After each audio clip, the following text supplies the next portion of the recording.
안녕하세요. 이종철의 까다로운 IT. 오늘 우리는 우리에게 다가올 암담한 미래에 대해서 이야기해 볼 겁니다. 바로 차량 하드웨어 구독. 자, 상상해보세요. 어떤 스마트폰이 출시됐어요. 그런데 전화 거는 건 되는데 받는 건 구독 서비스 해야 된다. 아니면 전화 30초까지는 그냥 되는데 그 이상은 구독료를 내야 된다. 이러면 여러분 그 폰 사시겠습니까? 그런데 그게 현실이 되고 있습니다. 시작은 테슬라였습니다. FSD, 반자율 주행이죠. 써보면 아주 편한데 이걸 유료로 팔았습니다. 그 뒤에는 구독식으로 바뀌었죠. 이때까지만 해도 신기하네 이 정도였습니다. 그런데 테슬라의 자율주행은 소프트웨어에 가깝습니다. 하드웨어를 많이 사용하는 방식은 아니에요. 라이다를 안 쓰고 카메라만 씁니다. 하드웨어보다는 AI 방식인 거죠. 그런데 벤츠가 국내에서 전기차 모델인 EQS를 공개하면서 후륜 조향 기능을 구독 서비스로 넣었죠. 후륜 조향이 뭐냐면 원래 전륜 구동은 앞바퀴만 움직이는 건데 뒷바퀴도 움직이면서 차량 동작에 편리함을 주는 거죠. 원래는 10도까지 회전하는데 구독을 안 하면 4.5도까지만 꺾입니다.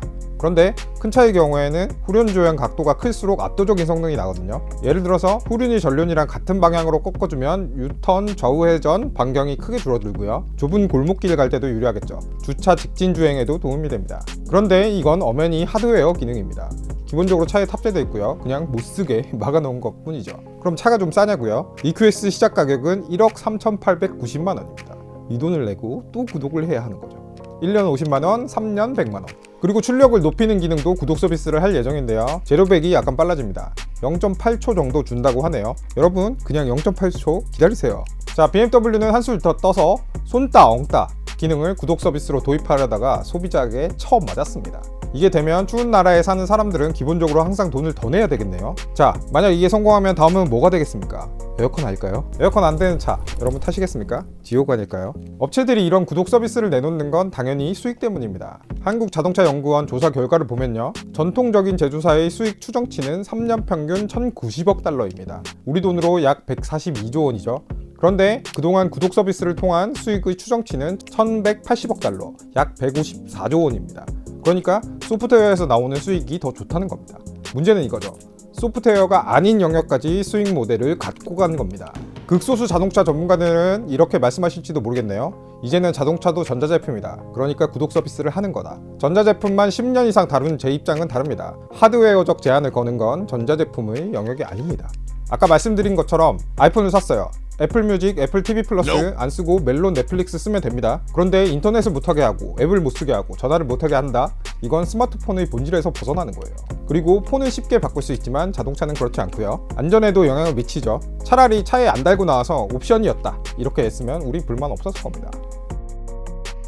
자, 그럼 전자제품 업체들은 어떻게 하고 있을까요? MS 사례를 한번 보겠습니다. MS가 최근 서피스 프로 9을 내놨죠. 사양은 다른 노트북 대비 큰 차이는 없어요. 그런데 MS는 클라우드 회사입니다. 여기서 기업용으로 기기를 관리할 수 있는 구독 서비스를 팔아요. 만약 직원들이 서피스로 원격 근무를 하면 보안이나 관리 문제 생길 수 있잖아요. 그래서 엔드포인트 관리 보안 서비스를 팝니다. 이 관리 서비스 어느 기기에서 제일 잘 쓸 수 있을까요? 서피스에 제일 맞게 해놨겠죠. 이런 게 소프트웨어 구독 서비스의 본질이에요. 기기 그대로도 아무 문제 없지만 같이 쓰면 훨씬 좋아진다 이런 거죠. 자동차는 앞으로 집에 준하는 공간이 될 겁니다.